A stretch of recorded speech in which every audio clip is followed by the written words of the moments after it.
384 KS notifications ಆಗಿ ಸುಮಾರು 2 ವರ್ಷ ಆಯಿತು. ಈ ಒಂದು ನೋಟಿಫಿಕೇಷನ್ಸ್ ಆಗಿ ಕಂಪ್ಲೀಟ್ ಮಾಡೋದಲ್ಲ, KPSC ಅವರು ಕರೆಕ್ಟಾಗಿ ಎಕ್ಸಾಮ್ಸ್ ಕಂಡಕ್ಟ್ ಮಾಡೇ ಇಲ್ಲ. ಯಾಕೆಂದರೆ 2 ಸತಿ ಕನ್ನಡ ಟ್ರಾನ್ಸ್ಲೇಷನ್, ಎರಡನೇ ಸರಿ ಸೇಮ್ ಮಿಸ್ಟೇಕ್ ಮಾಡಿದ್ದಾರೆ. ಇದನ್ನು ನಾವು ಖಂಡಿಸಿ ಧಾರವಾಡದಿಂದ ಬೆಂಗಳೂರು ತನಕ ನಾವು ಪಾದಯಾತ್ರೆ ಮಾಡಿದ್ವಿ.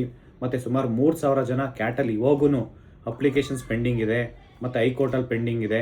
ಆದರೆ KPSCಯಿಂದ ತಾರಾತುರಿ ಅರ್ಜೆನ್ಸಿ ಮಾಡಿಕೊಂಡು ಇವರು ರಾತ್ರಿ, ನಾಳೆ ಎಕ್ಸಾಮ್ ಅಂದರೆ ರಾತ್ರಿ 1-2 ಗಂಟೆ 3 ಗಂಟೆ ತನಕ ಮೇನ್ಸ್ ಅಡ್ಮಿಟ್ ಕಾರ್ಡ್ ಕೊಟ್ಟಿದ್ದಾರೆ. ಅಂದರೆ ಇಷ್ಟೆಲ್ಲ ಎಷ್ಟು ಭ್ರಷ್ಟಾಚಾರ ಆಗ್ತಾ ಇದೆ ಅಂತಂದರೆ ಇಲ್ಲೇ ಗೊತ್ತಾಗ್ತಾ ಇದೆ, ಕ್ಲಿಯರಾಗಿ ಗೊತ್ತಾಗ್ತಾ ಇದೆ.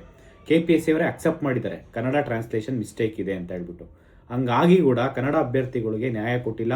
ಇದನ್ನು ಕೂಡ ನಾವು ಮಾನ್ಯ ಮುಖ್ಯಮಂತ್ರಿ ಸಿದ್ದರಾಮಯ್ಯ ಸರ್ ಹತ್ರ ಚರ್ಚೆ ಮಾಡಿದ್ವಿ.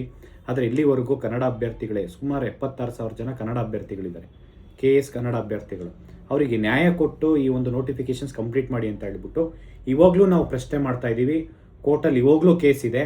ಆದರೆ ಸರ್ಕಾರ ಆಗಿರ್ಬೋದು, KPSC ಆಗಿರ್ಬೋದು ಒಟ್ಟಿಗೆ ಕೂತ್ಕೊಂಡು ಈ ಒಂದು ಚರ್ಚೆ ಮಾಡಿ ಕನ್ನಡ ಅಭ್ಯರ್ಥಿಗಳಿಗೆ ನ್ಯಾಯ ಕೊಡಿಸ್ಬೇಕು. ಇದನ್ನು ನಾವು ಖಂಡಿಸಿ ಮತ್ತೊಮ್ಮೆ ನಾವು ಇದೇ ತಿಂಗಳು 11ನೇ ತಾರೀಕು, ಫೆಬ್ರವರಿ 11ನೇ ತಾರೀಕು ಬುಧವಾರ ಬೆಂಗಳೂರು ಫ್ರೀಡಮ್ ಪಾರ್ಕಲ್ಲಿ ನಾವು ಹೋರಾಟ ಮಾಡ್ತಾ ಇದ್ದೀವಿ.